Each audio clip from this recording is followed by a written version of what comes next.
Tak dapat disangkal, Anies Baswedan jadi figur primadona sebagian masyarakat Jakarta saat ini. Popularitas dan elektabilitas Anies jauh lebih tinggi dibanding bakal calon lainnya. Setidaknya ada dua nama lain yang menempel elektabilitas Anies menurut beberapa lembaga survei. Keduanya adalah Basuki Cahayapurnama atau Ahok dan Ridwan Kamil yang kemudian dianggap sebagai sosok yang bisa menyaingi Anies di Pilkada Jakarta 2024.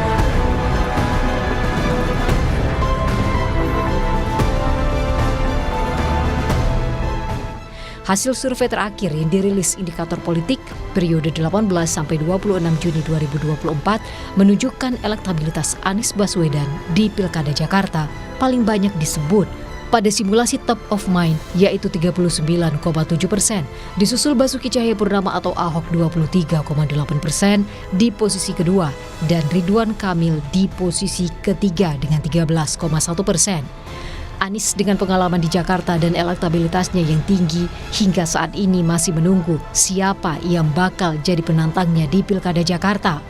Ahok yang digadang-gadang sebagai tokoh yang mampu menyaingi Anies, elektabilitasnya memang tidak kalah saing untuk maju melawan Anies. Masalahnya, Ahok masih dibayang-bayangi politik identitas yang mungkin saja jadi tantangan besar baginya. Nama lainnya, Ridwan Kamil atau RK, sebenarnya tidak kalah populer, namun sayang kalah pengalaman dibanding Anies dalam memimpin Jakarta. Apalagi Ridwan Kamil yang dianggap jadi penantang sepadan Anies Baswedan lebih diinginkan dimajukan Partai Golkar di Pilkada Jawa Barat.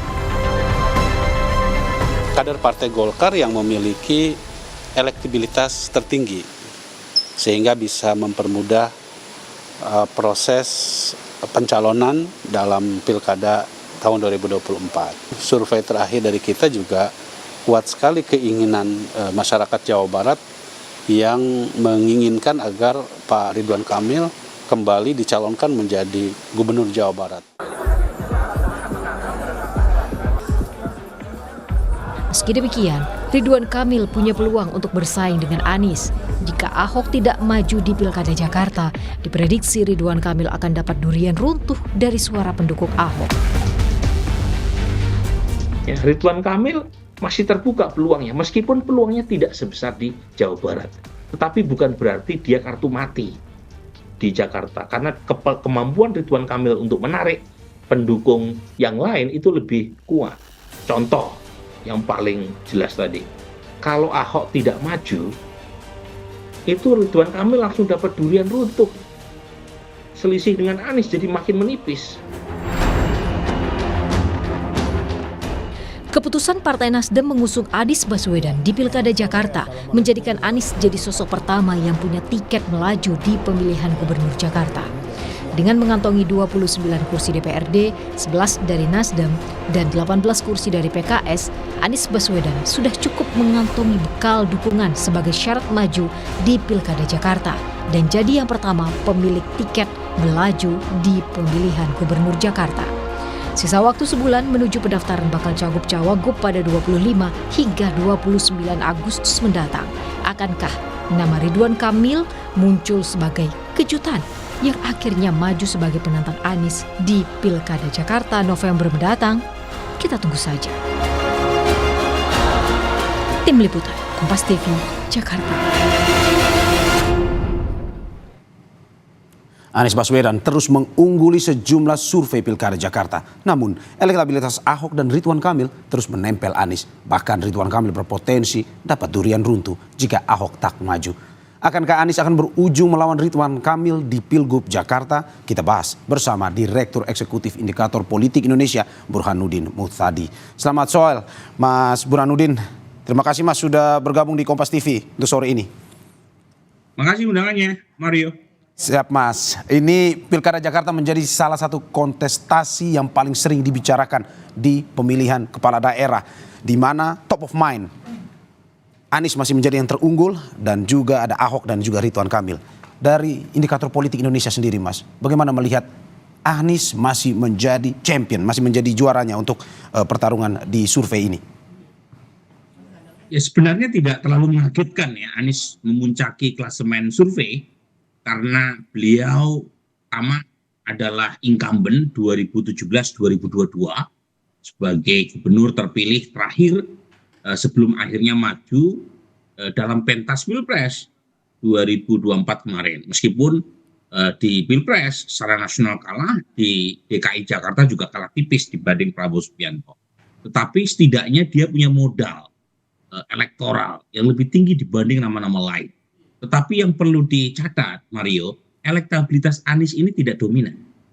Karena kalau kita cek dari berbagai macam simulasi, itu elektabilitas Anies tidak pernah mencapai 50% plus.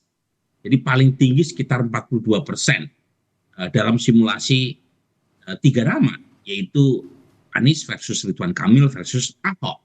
Sementara menurut undang-undang, buat calon untuk menang satu putaran itu minimal 50%. Artinya meskipun Anies dominan dan mendapatkan perolehan paling tinggi, tetapi elektabilitas Anies tidak cukup aman karena bagaimanapun sangat ditentukan oleh siapa lawan Anies ke depan.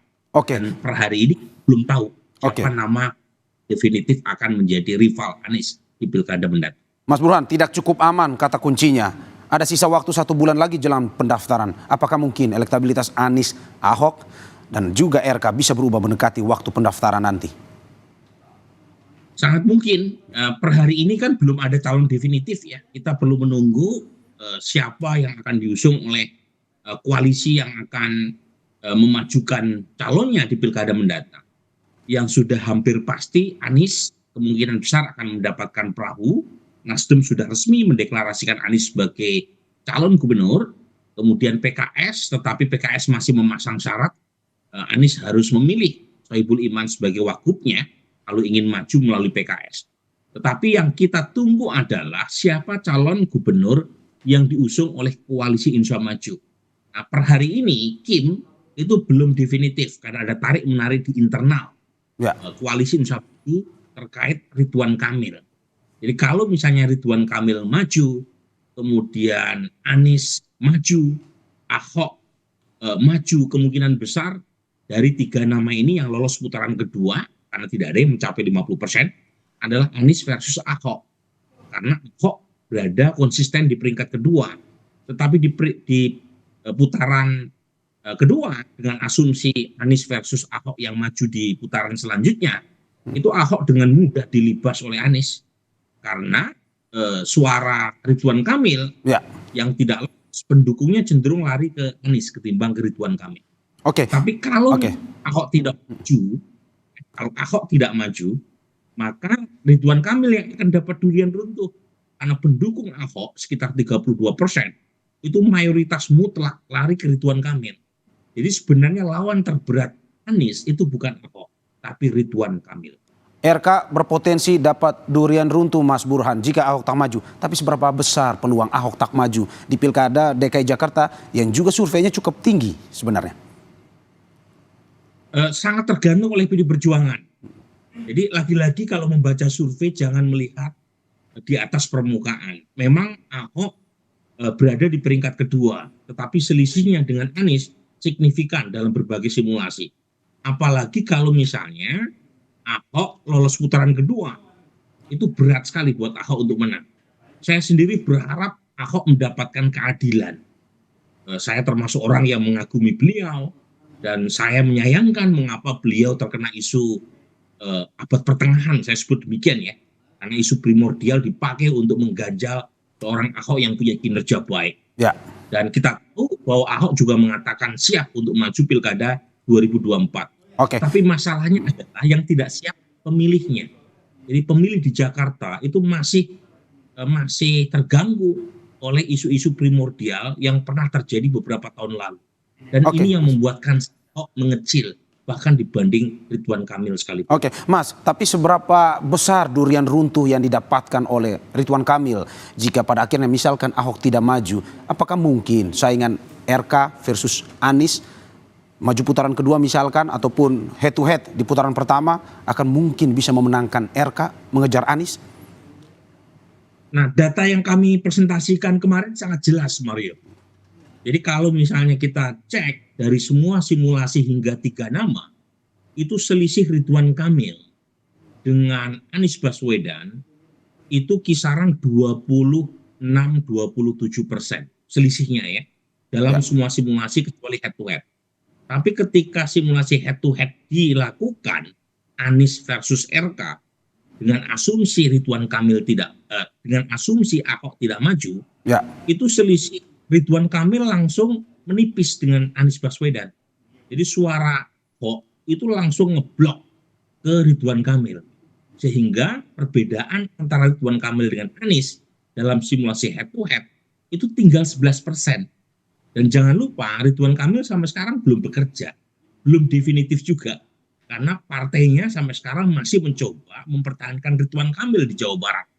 Karena sudah hampir pasti Ridwan Kamil akan memperoleh kemenangan di Jawa Barat. Sementara di DKI Jakarta belum tentu. Betul. Tapi lagi-lagi poin saya, kalau RK maju, kemungkinan RK untuk menarik basis pendukung calon gubernur yang lain itu lebih besar ketimbang Ahok atau nama-nama. Mas Burhan, kalau misalkan tadi Anda mengatakan bahwa jika head to head Anies versus RK bisa memotong ketertinggalan itu, tapi apa sebenarnya atau faktor apa saja penentu kemenangan? Apakah mungkin kinerja partai, kerja partai ke masyarakat, atau mungkin wakilnya bisa menjadi penentu? Nah, menurut saya pertama personalitinya dulu ya, ketokohannya. Nah, RK punya kemampuan untuk lebih inklusif dalam menarik basis pendukung partai lain.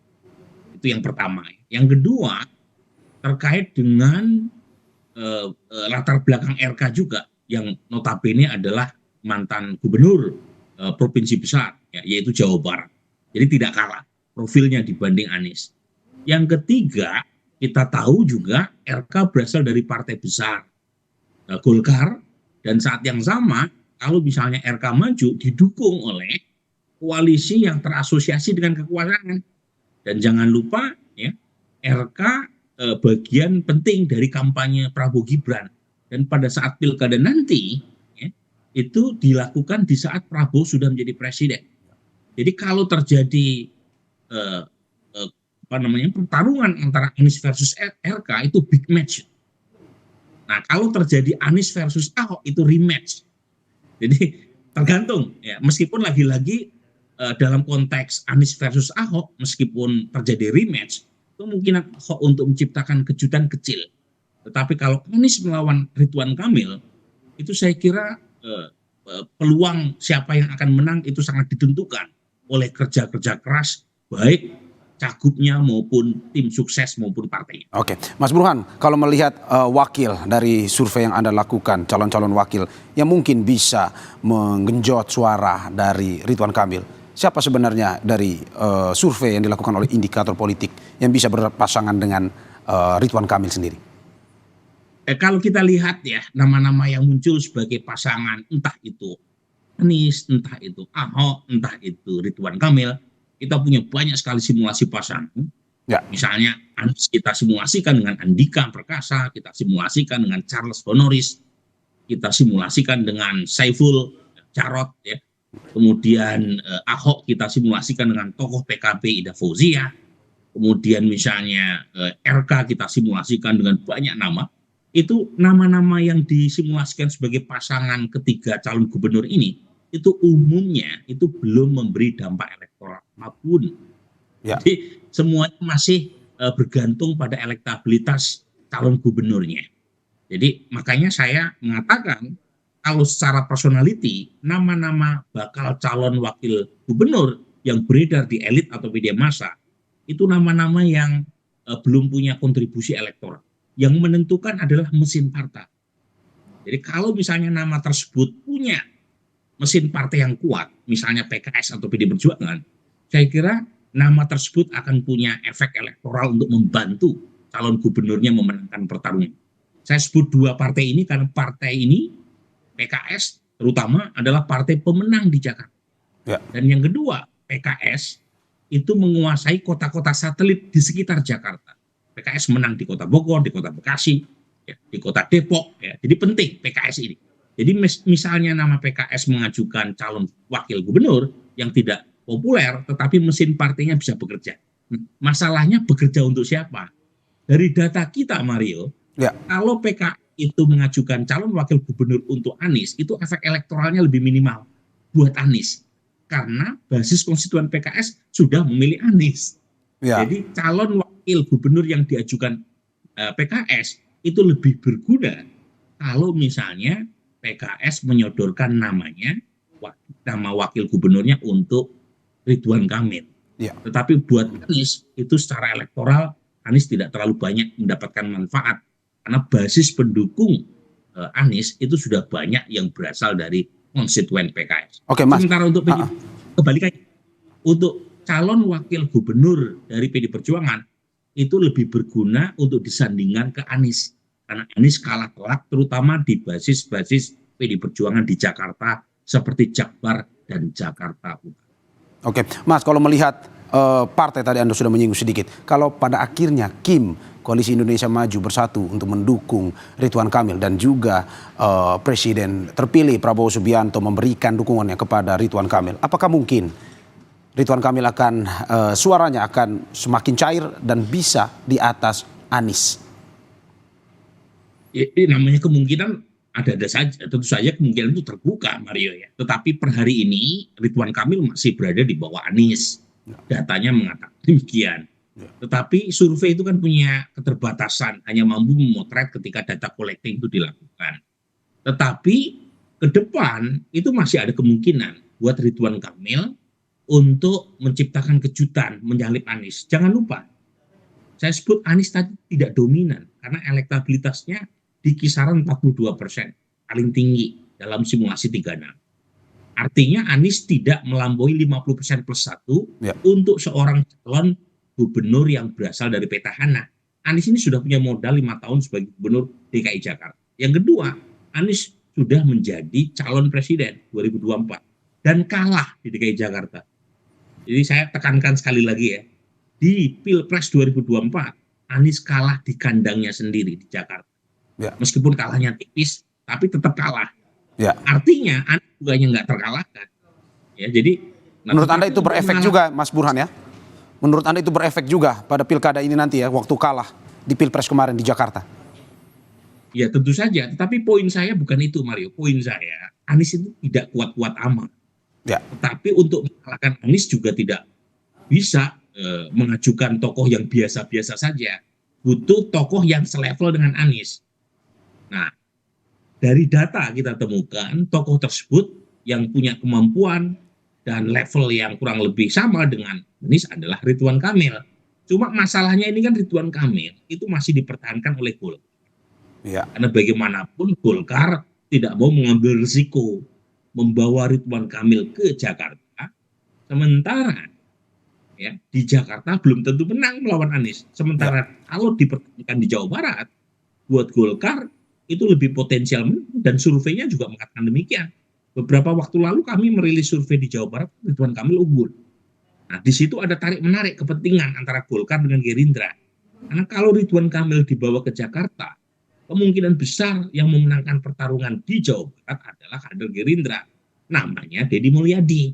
Sementara Jawa Barat, populasi penduduknya paling gemuk. Jadi Golkar khawatir Jawa Barat akan pindah dari Golkar ke Gerindra kalau Ridwan Kamil dibawa ke Jakarta. Jadi itu membuat Golkar sampai sekarang masih ngotot meminta Ridwan Kamil bertahan di Jawa Barat. Mas Burhan, kalau melihat ini PDIP 50%, kasih angin tapi kadang juga tidak nih, masih belum yakin untuk mendukung Anies Baswedan. Tetapi bagaimana Anda melihat nanti, apakah dengan datangnya PDIP mendukung Anies Baswedan, Ahok tidak maju, apakah mungkin sebenarnya masa dari Ahok ini akan pindah ke Ridwan Kamil, sedangkan partai pengusungnya PDIP sendiri mungkin nanti akan mendukung Anies Baswedan. Bagaimana Anda lihat dinamika seperti ini? Begini Mario ya, kita mengenal istilah namanya split ticket voting. Partai itu kurang berakar. Jadi ada banyak sekali kasus di mana instruksi partai tidak diikuti oleh garis konstituen di tingkat masanya. Nah, mengapa itu terjadi? Salah satu sebabnya adalah karena preferensi basis masing-masing partai itu punya keinginan sendiri-sendiri yang berbeda dengan kepentingan elitnya. Dan itu terjadi kalau Anda baca 91 slide rilis yang kami paparkan kemarin, itu clear datanya. Basis PD Perjuangan itu tidak ke Anies. Artinya, kalau misalnya Ahok dijodohkan dengan Anies, mungkin mampu membawa sebagian pendukung Ahok untuk memilih Anies. Tetapi ya belum tentu Ahok mau sebagai wakilnya Anies. Apalagi kalau kita melihat residu isu Al-Maidah 51 beberapa waktu lalu. Yang kedua, basis massa partai itu tidak bisa dikendalikan oleh elitnya. Mereka punya preferensi yang otonom.